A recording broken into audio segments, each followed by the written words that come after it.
மாண்புமிகு பேரவைத் தலைவர்களே, ஆதாரம் கேட்கிறாங்க. இது எல்லோருக்கும் தெரிஞ்சது தான்.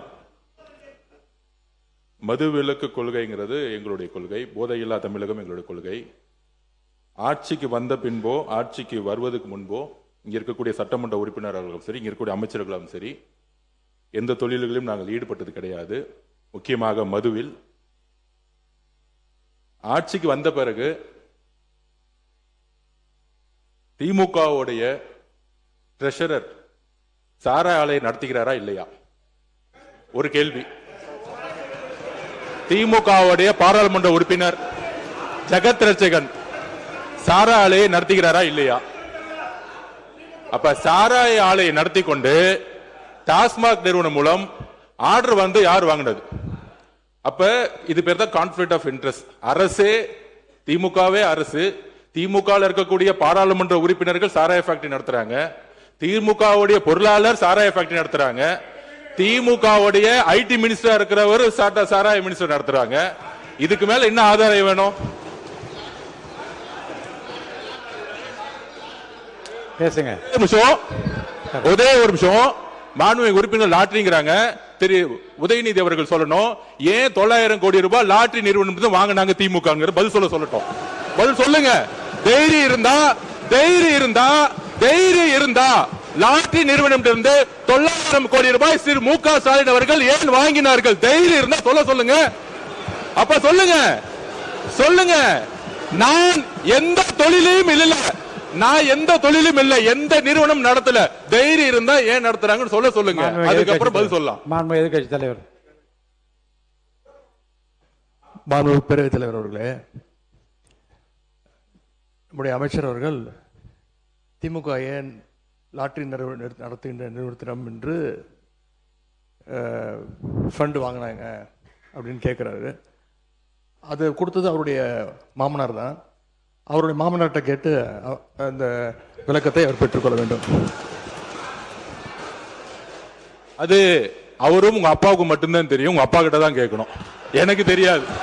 அப்பாவை இங்க காணோம். வீட்டுக்கு போய் உங்க அப்பாட்ட கேளுங்க. உங்க அப்பா கரெக்டா சொல்லுவாரு. ஏன் வாங்கினாரு உங்க அப்பா சொல்லுவாரு.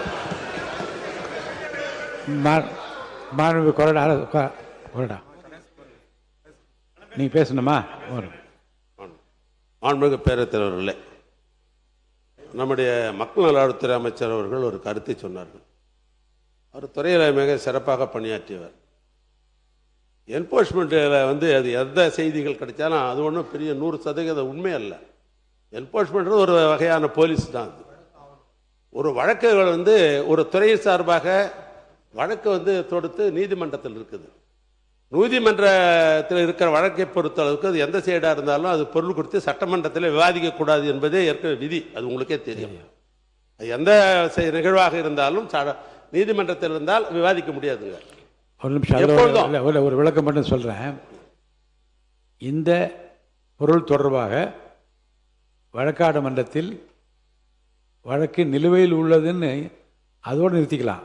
வழக்குகளுக்குள்ளே போய் அதை பற்றி விவாதிப்பதும் அதை பற்றி கருத்து சொல்வதும் தான் தவறே தவிர, இந்த தேதியில் இந்த பொருள் பற்றி ஒரு வழக்கு தொடரப்பட்டிருக்கு சொல்ல தவறில்லை. அவர் என்ன சொல்றாரு?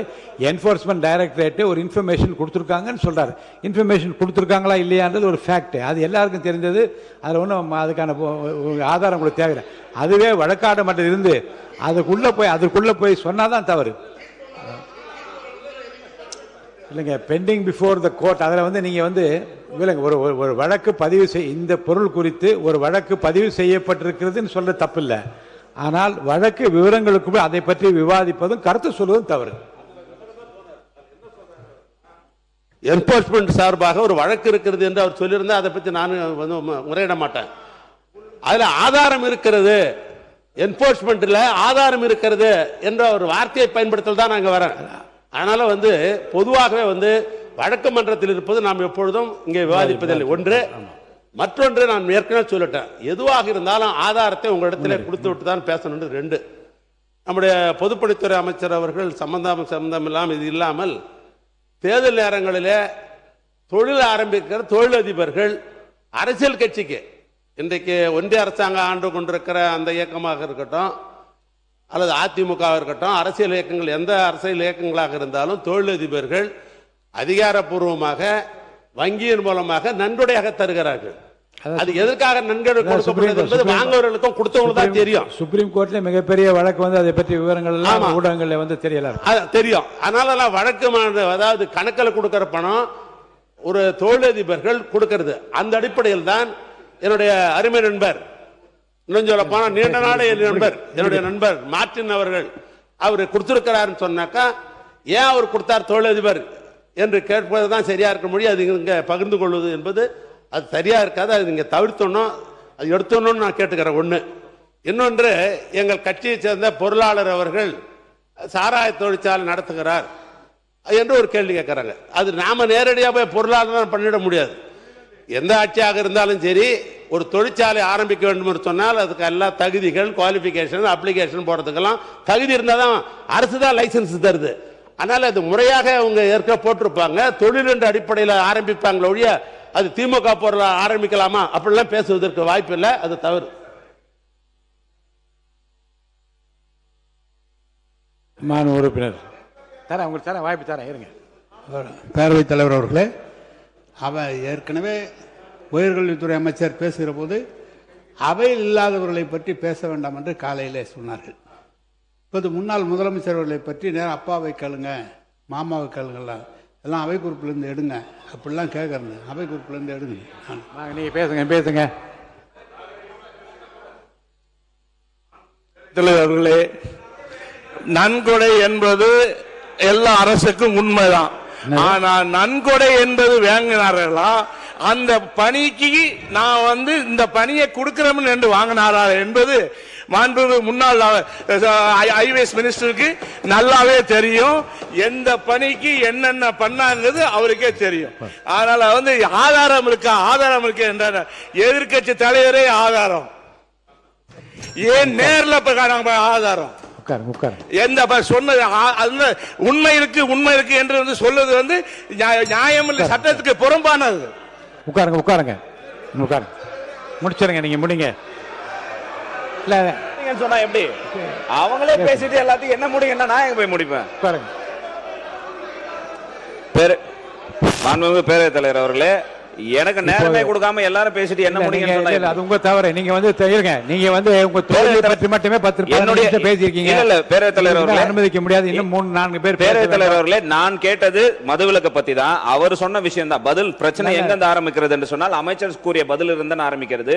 நீங்க அமைச்சரிடம் தான் அதை கேட்க வேண்டும். நான் கேட்ப ஊழலை ஒழித்ததினால்தான் உங்களுடைய வருமானம் கூடுகிறது என்று சொன்னால், நம்மளா உறுப்பினராக 2011 இருக்கும்போது 30,000 கோடி இருந்தது, இன்னைக்கு 54,000 கோடி வந்திருக்கு. ஒவ்வொரு ஆட்சி காலத்திலும் ஊழலை ஒழிச்சதினால்தான் மதுவினுடைய வியாபாரம் அதிகமாக இருக்குதா, வருமானம் அதிகமாக இருக்குதா என்பதெல்லாம் இது கேள்வி அல்ல, பொருள். என்னுடைய கேள்வி, என்னுடைய பொருள், நான் சப்ஜெக்ட் உள்ள தான் பேசுறேன். முன்னாள் முதலமைச்சர் அவர்கள்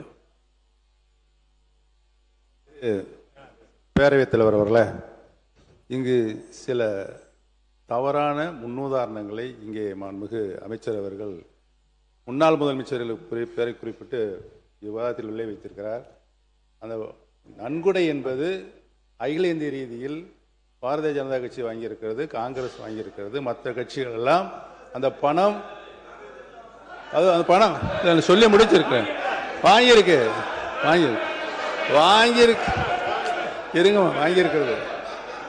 அந்த பணம் நன்கொடை கட்சியினுடைய இன்கம் டாக்ஸ்ல உள்ள போய் தொழில் மூலமாக சம்பாதிச்சப்படுறதுக்கு இன்கம் டாக்ஸ் கட்டிய பணம் அதோடைய வங்கி கணக்கில் இருக்கிறது.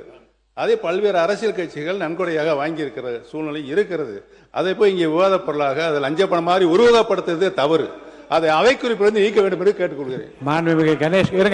மாண்புமிகு கணேஷ்குமார் அவர்கள் இந்த மதுவிலக்கு பற்றிய பேசிய பேச்சுக்களுக்கு பிறந்த அனைத்து விவாதங்களையும் நான் ஆய்வுக்கு எடுத்துக்கொள்கிறேன். படித்து பார்த்து ஆய்வு செய்து எதை நீக்க வேண்டும் அதை நீக்குவதற்காக நான் முயற்சி பண்றேன். அடுத்தது. நன்றி பேரவைத் தலைவர் அவர்களே. நான் அடுத்த சப்ஜெக்ட் போறேன். ஏன்னா இந்த சப்ஜெக்டே ரொம்ப நேரம் ஆயிடுச்சு. மாண்புமிகு பேரவைத் தலைவர்களே, நம்முடைய பட்ஜெட் நிதில் இது குறித்து நீங்கள் விசாரணை செய்து முடிவு செய்த வரை இதை பத்திரிகைகள் தொலைக்காட்சியில் அறிமுகப்படுத்தக்கூடாது.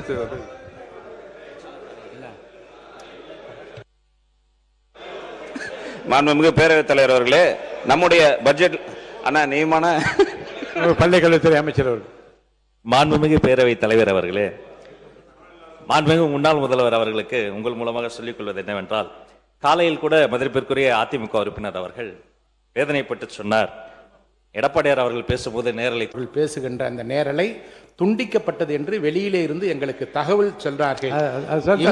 இங்கே பதிவு செய்யப்பட்டது, ஆனால் வெளியிலே ஒளிபரப்பு செய்யப்படவில்லை என்பதுதான் நிதர்சனமான உண்மை. இதை மறுக்க கூடாது. நான் அவையிலிருந்து இப்போ வெளியே சென்றுவிட்டு வருகிற போதும் துறையினுடைய உயரதிகாரி சந்தித்து என்ன நடந்ததை பற்றி விளக்கம் கேட்டேன். 10 நிமிடத்தில் எனக்கு பதில் சொன்னார்கள். 1 நிமிடம் கூட அது தடையில்லாமல் தான் சென்ற தகவல் எனக்கு தெரிவித்திருக்கிறார்கள். சில இடங்களில்